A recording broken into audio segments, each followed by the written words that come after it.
அன்பு உலகளாவிய பி குருஸ் நேயர்களுக்கு வணக்கம். நம்முடன் இன்று இணைந்திருப்பவர் அரசியல் விமர்சகர் திரு ஸ்ரீகுமார் சார் அவர்கள். சார் வணக்கம் சார். உங்களை வரவேற்பதில் பெருமிதம் அடைகிறோம். வணக்கம் சார். மேற்கு வங்கத்துல பாஜகவினுடைய வெற்றி, அதை பற்றி உங்களுடைய பார்வை. பாஜக இந்த தேர்தலுக்காக எவ்வளவு உழைப்பு, எவ்வளவு தியாகத்தை செஞ்சிருக்காங்கன்னு நினைக்கிறீங்க சார்? மேற்கு வங்கத்துல பாஜகவோட வெற்றி மிகவும் அபரிவிதமானது. ஏன்னா 2021 அவங்க ஒரு முயற்சி எடுத்தாங்க, அது சரியா அவங்களுக்கு கிடைக்கல. ஏன்னா 2021 தேர்தல் வன்முறைகளை யாருமே மறந்திருக்க முடியாது. சோ அதுக்கப்புறம் ஒரு பெரிய பாடம் கற்றுக்கொண்டு பாஜக இந்த களத்துல குதிச்சு இந்த எலெக்ஷன்ல ஜெயிச்சிருக்காங்க. பாஜகவோட ஒரு பெரிய கனவு மேற்கு வங்கத்தை ஜெயிக்கணுங்கிறது. ஏன்னா அந்த கட்சியுடைய தாய் ஸ்தாபனமான ஜனசங்கத்துடைய ஸ்தாபகர் ஷியாமா பிரசாத் முகர்ஜி.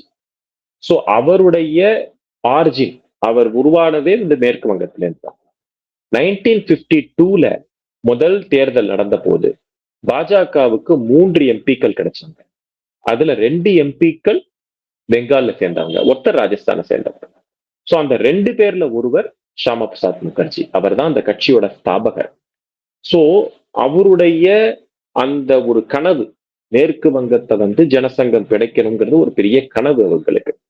சோ எங்கெல்லாம் பாஜக வெற்றி பெறவில்லையோ அங்க வெற்றி பெற வைக்க வேண்டும் அப்படிங்கிறது பிரதமர் மோடியுடைய ஒரு கனவு. சோ ஹிந்தி ஹாட்லேண்டு, பாக்கி இடங்கள், பீகார், மகாராஷ்டிரா, இது போன்ற இடங்கள், குஜராத், இதெல்லாம் தவிர எங்கெங்கெல்லாம் பாஜக ஆட்சி செய்யவில்லையோ அங்கெல்லாம் பாஜகவை வளர்க்கணும்னு ஒரு பெரிய கனவோடு அவங்க இறங்கினாங்க. Haryana, Odisha, Assam, north eastern states, இது போன்ற மாநிலங்கள் எல்லாம் பாஜக விரிவடைந்தார்கள்.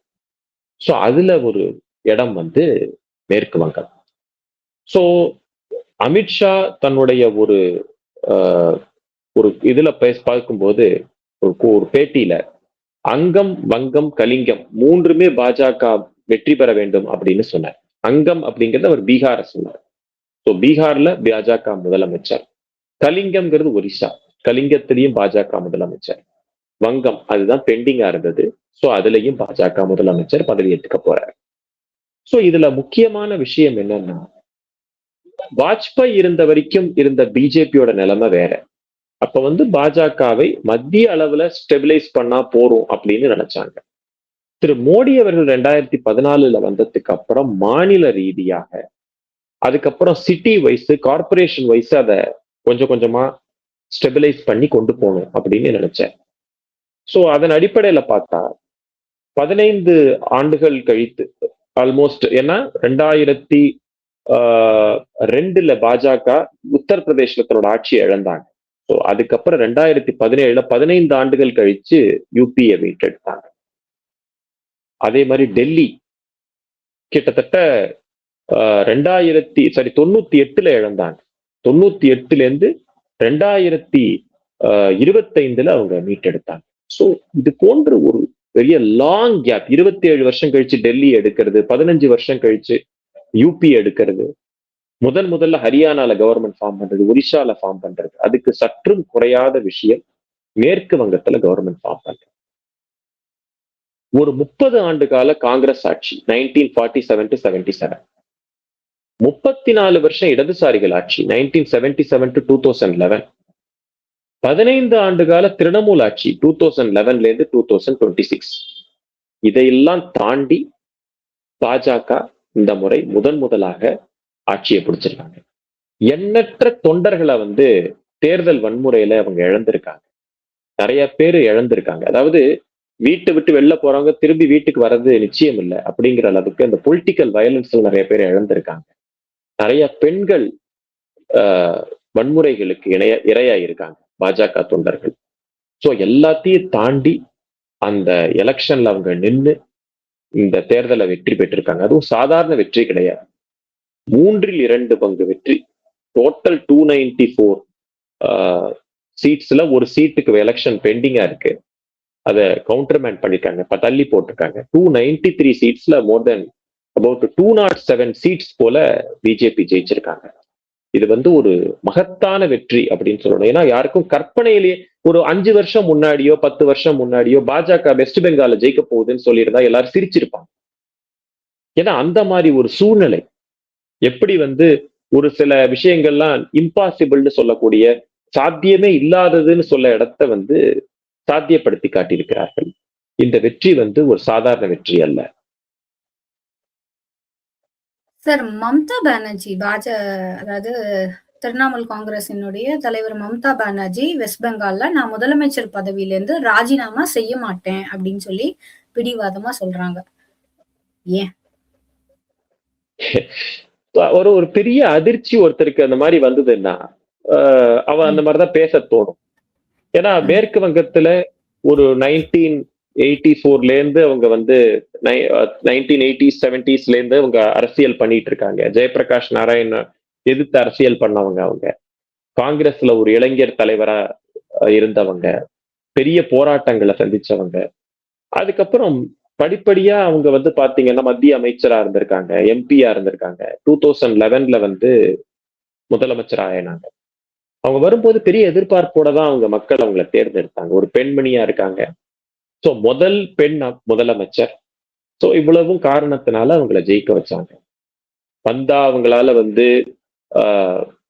ஒரு லா அண்ட் ஆர்டர் ஒழுங்கா இருக்கும், பெண்களுக்கு பாதுகாப்பு கிடைக்கும். கம்யூனிஸ்ட் ஆட்சி எதிர்த்து வந்ததுனால இண்டஸ்ட்ரியல் ரெவல்யூஷன் நிறைய கிடைக்கும், வேலை வாய்ப்பு கிடைக்கும் அப்படின்னு பல விதமா நினைச்சுதான் ஓட்டு போட்டாங்க. பட் அதுக்கு எல்லாத்துக்கும் ஏமாற்றமே மிஞ்சியது. ஜனங்களுக்கு வந்து அந்த 34 வருஷ கம்யூனிஸ்ட தாண்டி 15 வருஷத்திலேயே போதும் போதும்னு ஆயிடுச்சு உங்களுடைய ரூல். மக்கள் தொடச்சி எறிஞ்சிட்டாங்க இந்த கவர்மெண்ட்டை. சோ இதுல மம்தா பானர்ஜியை அவங்களோட சொந்த தொகுதியிலேயே தோல்வி அடைஞ்சிருக்காங்க. பவானிபூர் தொகுதியில 15,000 ஓட்டு கிட்டத்தட்ட தோத்து போயிருக்காங்க அந்த டிஃபரன்ஸ்ல. சோ அவங்களுக்கு என்ன பேசுறதுன்னே தெரியல. இந்த அதிர்ச்சி அவர்களை ஒரு மாதிரி அவங்க நிலைகுலைய வைத்திருக்கிறது அப்படின்னு தான் பார்க்கணும்.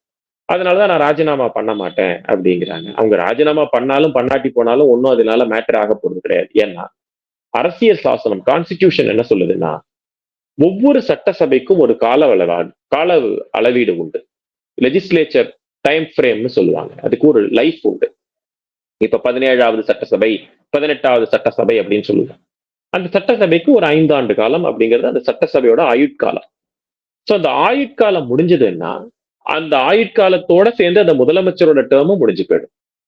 இப்ப 7ஆம் தேதி வச்சுப்போம் ஒரு எக்ஸாம்பிளுக்கு, மே 7 அந்த இப்ப இருக்கிற சட்டசபையோட ஆயுட்காலம் முடியுதுன்னா அந்த மே 7க்குள்ள எலெக்ஷன் கமிஷன் எலெக்ஷனை நடத்தி முடிச்சு லிஸ்ட் ஆஃப் வின்னர்ஸை கவர்னர் கையில ஹேண்ட் ஓவர் பண்ணணும். அந்த எலெக்ஷன் ப்ராசஸ் அந்த 7ஆம் தேதிக்குள்ள முடிக்கணும். முடிச்சாச்சுன்னா கவர்னர் கைக்கு அந்த லிஸ்ட் போயாச்சுன்னா சட்டசபை அது வந்து காலாவதி ஆகிறது. அதுக்கப்புறம் சட்டசபையே காலாவதி ஆனதுக்கு அப்புறம் அந்த சட்டசபையில முதலமைச்சரா இருந்தவங்களுடைய டேர்ம் இருந்தா என்ன, இல்லாட்டி என்ன. கவர்னர் புது எம்எல்ஏஸோடைய தலைவரை யார் இருக்காங்களோ ஆளுங்கட்சியா ஏற்படுத்தி அவங்களுக்கு பதவி பிரமாணம் பண்ணி வைக்க போறாரு. சோ ஒரு நடைமுறை, அதாவது நான் வந்து தோத்து போயிட்டேன், எலெக்ஷன்ல தோத்துட்டேன், என்னோட ராஜினாமாவை கொடுக்குறேன் அப்படிங்கிறது ஒரு தார்மீகத்துடைய ஒரு அடிப்படை குறியீடு. அதை பண்ணுவாங்க. இப்ப தமிழ்நாட்டுல கூட திரு ஸ்டாலின் வந்து தன்னோட பதவியை ஆளுநர்கிட்ட ராஜினாமா பண்ணிட்டார். அவர் இந்த மாதிரி எந்த விதமான டிராமாவுமே பண்ணல, ரொம்ப கிரேஸ்ஃபுல்லா அக்செப்ட் பண்ணிக்கிட்டு அவர் ராஜினாமா பண்ணிட்டார். சோ இது மாதிரி இருந்தா நல்லது. அப்படி இல்ல நான் வந்து இப்படியே ராஜினாமா பண்ண மாட்டேன் அப்படின்னு சொன்னா அவருடைய தரம் இன்னும் தாழ்ந்து போகும். அதனால வேலை நிற்க போறது கிடையாது. புது முதலமைச்சர் ஒருவர், வேலை தன்னால நடக்கும். தேர்தல் ஆணையத்தோட கூட்டணி வச்சுதான் பாஜக மேற்கு வங்கத்தையே கைப்பற்றி இருக்கு அப்படிங்கிற குற்றச்சாட்டுல எந்த அளவு உண்மை இருக்கு? இப்போ நம்ம இதுக்கு முன்னாடி நடந்த தேர்தல்கள் எப்படி நடந்ததுன்னு பார்ப்போம். அதாவது மேற்கு வங்கத்துல தேர்தல் அப்படிங்கிறது ஒரு பெரிய சேலஞ்ச். முதல்ல உங்களுடைய வாக்குகள் வாக்காளர் பட்டியல்ல இருக்காது. உங்க பேர் வாக்காளர் பட்டியல்ல இருந்ததுன்னா வீட்டுக்கு சில பேர் கத்தியோட உள்ள நுழைவாங்க. பாருங்க, நீங்க யாரும் ஓட்டு போட வர வேண்டாம், நீங்க வீட்லயே இருங்க, உங்க ஓட்டெல்லாம் நாங்க போட்டுக்கிறோம் அப்படின்ட்டுருவாங்க. அந்த அந்த பூத்தை வந்து இவங்க கேப்சர் பண்ணிடுவாங்க. உள்ள இருக்கிற பூத் ஏஜென்ட் எல்லாம் மிரட்டப்படுவார்கள். சோ அங்க வந்து லிஸ்ட்டை நீங்க டிக் பண்ணிக்கிட்டே போவாங்க, இங்க இவங்க பட்டன் அமுத்திக்கிட்டே போவாங்க. இப்படித்தான் எலெக்ஷன் நடந்தது. அதையும் தாண்டி சில பேர் வந்து கியூல நின்னாங்கன்னா அவங்களெல்லாம் நாட்டு வெடிகுண்டுகளை வீசி அவங்கள வந்து கலைச்சு அப்படி பண்ணிடுவாங்க. அதையும் தாண்டி எலெக்ஷன்ல ஜெயிச்சா கூட கவுண்டிங் சென்டர்ல போய் அவங்க மிரட்டுவாங்க. கவுண்டிங் சென்டர்ல நான் தான் வெற்றி பெற்றேன்னு அனௌன்ஸ் பண்ணுங்க. அந்த அளவுக்கு அவங்களுடைய வெறியாட்டம் இருந்திருக்கு. இந்த தடவை தலைமை தேர்தல் அதிகாரி ஞானேஷ்குமார் எனஃப் இஸ் எனஃப், போதும், இதுக்கு மேல இவங்களை விட்டு வச்சா பெரிய ஒரு டெமோக்ராட்டிக் டேஞ்சர் இவங்க அப்படிங்கறத தெரிஞ்சுக்கிட்டு கம்ப்ளீட்டா சிஆர்பிஎஃப் பீப்புளை இறக்கியிருக்காங்க. And it was a complete control எடுத்து அந்த எல்லாரையும் அந்த ஸ்டேட் கவர்மெண்ட்டுக்கு உள்ள சீஃப் செக்ரட்டரியில இருந்து எல்லாரையும் மாத்தி அதுல வந்து ஒரு கம்ப்ளீட் கண்ட்ரோல் எடுத்து ஒரு எலெக்ஷனை வந்து கண்டக்ட் பண்ணியிருக்காங்க. It was a bloodshed free election. ஏன்னா எப்போதுமே பெரிய வன்முறை வெறியாட்டத்துக்கு நடுவுல நடக்கக்கூடிய ஒரு தேர்தலா இருக்கும் வெஸ்ட் பெங்கால் தேர்தல். நாட்டு வெடிகுண்டுகள் வீசப்பட்டிருக்கும், மக்கள் நிறைய பேர் செத்து போயிருப்பாங்க. அதாவது எலெக்ஷன் வந்து பாத்தீங்கன்னா ப்ரீ போல் வயலன்ஸ், டியூரிங் போல் வயலன்ஸ், போஸ்ட் போல் வயலன்ஸ் அப்படின்னு 3ஆ பிரியும். அங்க எலெக்ஷனுக்கு முன்னாடி வன்முறை, எலெக்ஷன் போது வன்முறை, எலெக்ஷனுக்கு பிறகு வன்முறை அப்படின்னு 3ஆ பிரியும். இந்த எலெக்ஷன் டயத்துல அந்த போல பெரிய லெவல் வன்முறைகள் எதுவுமே நடக்கல. எலெக்ஷனுக்கு முந்தையோ எலெக்ஷன் போதும் ஒரு பிளட் ஷெட் நடக்கல. ஒரே ஒரு தொகுதியை கம்ப்ளீட்டா கவுண்டர்மேன் பண்ணி தேர்தலை தள்ளி வச்சிருக்காங்க. மற்றபடிக்கு பெரிய லெவல் ரீபோலிங் எங்கேயுமே நடக்கல. 92% மேல மக்கள் ஓட்டு போட்டிருக்காங்க. ஓட்டு போட்ட மக்கள் வெளியில வந்து நாங்க சேஃபா ஓட் போட்டோம்னு சொல்லியிருக்காங்க. எலெக்ஷன் அரேஞ்ச்மெண்ட் நல்லா இருந்திருக்குன்னு சொல்லியிருக்காங்க. அது மாதிரி கோஸ்ட் ஓட்டர்ஸ், அதாவது பேர்லயே அவங்க செத்தே போயிருப்பாங்க, பட் அவங்க பேர் லிஸ்ட்ல இருக்கும். அந்த மாதிரி இருக்கக்கூடிய கோஸ்ட் ஓட்டர்ஸ் எஸ்ஐஆர் மூலியமாக நீக்கப்பட்டிருக்கிறாங்க. இந்த கோஸ்ட் ஓட்டர்ஸும் திரிணாமுல் காங்கிரஸோட ஓட்டர்ஸ், கோஸ்ட் ஓட்டர்ஸா இருப்பாங்க, அவங்க பேர்ல திரிணாமுல் காங்கிரஸ் ஓட்டு போட்டுருவாங்க. ஸோ இது போன்ற மால் பிராக்டிசஸ் நடக்காம it was a fair election. And இந்த மாதிரி எலெக்ஷன் நடந்ததுக்கு சுப்ரீம் கோர்ட் நீதிபதிகளே திருப்தி தெரிவித்திருக்கிறார். இது ரொம்ப நல்லா நடந்திருக்கு, வி ஆர் ஆல்சோ ஹாப்பி அப்படின்னு சுப்ரீம் கோர்ட் நீதிபதிகள் தன்னுடைய மகிழ்ச்சியை வெளிப்படுத்தி இருக்கிறார்கள். இதை நிறுத்த வேண்டும் அப்படின்னு பல கட்ட முயற்சிகளை வந்து திரிணாமுல் காங்கிரஸ் செய்தது. இந்த எஸ்ஐஆர் கூடாதுன்னாங்க. அதுக்கப்புறம் எஸ்ஐஆர் கூடாதுன்னு உடனே ஜுடிஷியல் என்கொயரி வச்சு சுப்ரீம் கோர்ட் பண்ணாங்க. அதுக்கப்புறம் என்ன பண்ணாங்கன்னா இந்த சிஆர்பிஎஃப் ஜவான்ஸ் வந்து போடக்கூடாது அப்படின்னாங்க. அதை கல்கட்டா ஹைகோர்ட் டிஸ்மிஸ் பண்ணாங்க. கவுண்டிங் சென்டர்ல எங்கால தான் போடணும்னாங்க. அது கல்கட்டா ஹைகோர்ட் டிஸ்மிஸ் பண்ணாங்க. அதை எதிர்த்து சுப்ரீம் கோர்ட்டுக்கு போனாங்க. அதையும் சுப்ரீம் கோர்ட் டிஸ்மிஸ் பண்ணாங்க. ஸோ அதாவது பியூரோக்ராட்டிக் லெவல்ல, லீகல் லெவல்ல பல கட்ட முயற்சிகள் எடுத்து எல்லாம் பலனளிக்காம போயிருக்கு இந்த தடவை திரிணாமுல் காங்கிரஸ்ல. ஸோ இந்த தடவை பிஜேபி வெற்றிங்கிறது அரசியல் ரீதியாக மட்டுமல்ல, சட்ட ரீதியாக வெற்றி பெற்றிருக்கிறார்கள், ஜனநாயக ரீதியாக வெற்றி பெற்றிருக்கிறார்கள். ஸோ இதை வந்து ரொம்ப சர்வசாதாரணமா எலெக்ஷன் கமிஷன் இப்படி பண்ணாங்க அப்படின்னு சொல்றது வந்து ரொம்ப தப்பா போயிடும். ஒரு ஜனநாயகத்துடைய ஒரு குறியீடுகளுக்கு ரொம்பவே தப்பா போயிடும். ஏன்னா ஒரு பீகார்ல வந்து ஒரு ஜங்கல் ராஜ் அப்படின்னு சொல்லுவாங்க. அதை அந்த இடத்துல வந்து மிஸ்டர் கேஜி ராவ் அப்படிங்கிறவர் வந்து இந்த எலெக்ஷனை நடத்தி காமிச்சார் 2005ல. So that was a history.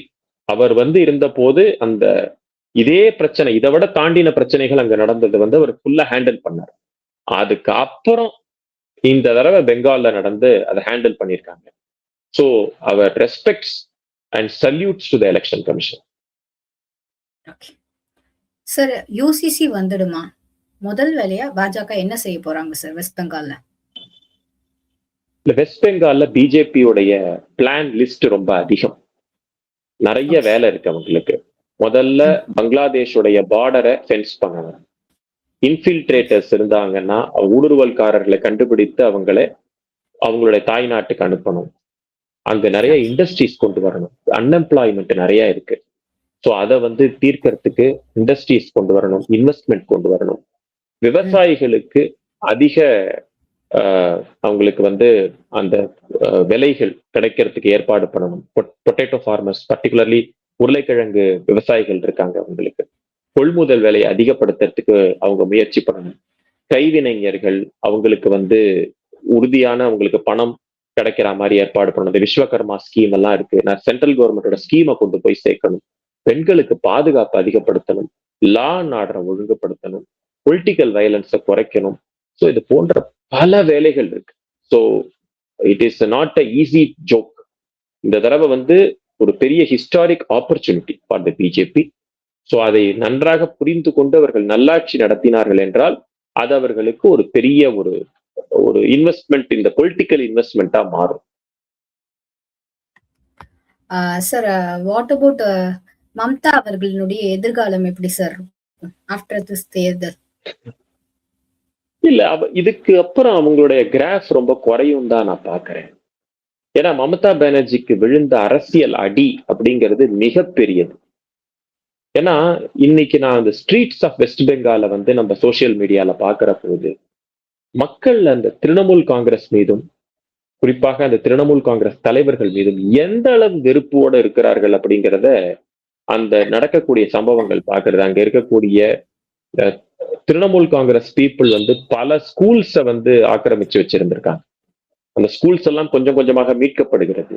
Colleges புடிச்சு வச்சிருந்திருக்காங்க. கோயில்களை தாப்பா போட்டு வச்சிருந்திருக்காங்க, பூட்டி வச்சிருந்திருக்காங்க. அந்த பூட்டுக்கெல்லாம் உடைக்கப்படுகிறது. காங்கிரஸோடைய தேர்தல் ஆபீஸ், கம்யூனிஸ்டோட தேர்தல் ஆபீஸ் எல்லாம் பூட்டி வச்சிருந்திருக்காங்க. அதெல்லாம் திரும்பவும் அதே காங்கிரஸும் கம்யூனிஸ்டும் திரும்ப அவங்களுடைய இடத்தை புடிச்சுக்கிறாங்க, இடத்தை திரும்ப மீட்டெடுக்கிறாங்க. அதுக்கு பிஜேபிக்கு நன்றி சொல்றாங்க. இது போன்ற ஒரு ஒரு வெறியாட்டு அரசியல் இது வரைக்கும் யாருமே பண்ணதில்லை. சோ எல்லாருமே ஒரு நிம்மதி பெருமூச்சு விடுறாங்க. இப்ப எதிர்கட்சியா இருக்கிற கம்யூனிஸ்டும் காங்கிரஸுமே இந்த தேர்தல் முடிவுகள்ல சந்தோஷப்படுறாங்க. ஏன்னா அவங்களுக்கு ஒரு ஸ்பேஸ் கிடைக்குது, அவங்க அரசியல் பண்றதுக்கு ஒரு ஸ்பேஸ் கிடைக்குது. அப்படிங்கிற போது இது ஒரு முக்கியமான விஷயம். சோ மமதா பானர்ஜியோட எதிர்காலத்தை பத்தி கேட்டா இனிமே அவங்களுக்கு ஒரு பெரிய லெவல்ல எதிர்காலம் இருக்கிறதா எனக்கு தெரியல. ஏன்னா நம்பிக்கை இழக்கிறதோட இல்லாம மக்களுடைய வெறுப்பை சம்பாதிச்சிட்டாங்க. 2021 திரிணாமுல் ஆட்சி மீது அதிருப்தி இருந்தது, வெறுப்பு அல்ல. பட் 2026 அந்த அதிருப்தி வெறுப்போட சேர்ந்து ஒரு கோபமும் மக்கள் மத்தியில இருக்கு. இல்லைன்னா இவ்வளவு பெரிய வெற்றி கிடைக்காது பிஜேபிக்கு. ஒரு யாருக்குமே அந்த மம்தா பானர்ஜி தோத்து போனதுல யாருக்குமே ஒரு வருத்தமோ அங்க இருக்கிறவங்களுக்கு எதுவுமே இல்லையே. இப்ப தமிழ்நாட்டுல கூட முதலமைச்சர் ஸ்டாலின் தோத்து போனதை பெரிய லெவல்ல மகிழ்ச்சியா எடுத்துக்காம நிறைய பேர் அதுக்கு வருத்தம் தெரிவிப்பவர்கள் நிறைய பேர் உண்டு. முதலமைச்சர் இப்படி தோத்திருக்க வேண்டாம் அப்படின்னு.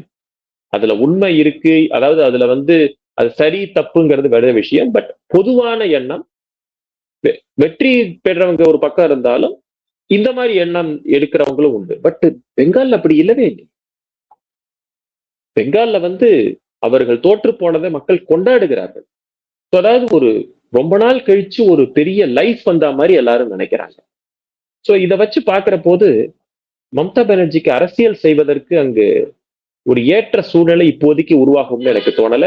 அவங்களோட ஏஜ் எல்லாத்தையும் கன்சிடர் பண்ணி பாக்குற போது ரொம்ப ஒரு ஒரு ஒரு கிரேஷியஸான பொலிட்டிக்கல் ரிட்டையர்மெண்டா இல்லாம ரொம்ப ஒரு வீழ்ச்சி அடைஞ்ச ஒரு பொலிட்டிக்கல் ரிட்டையர்மெண்டா இருக்குமோ அப்படின்னு பாக்குறேன்.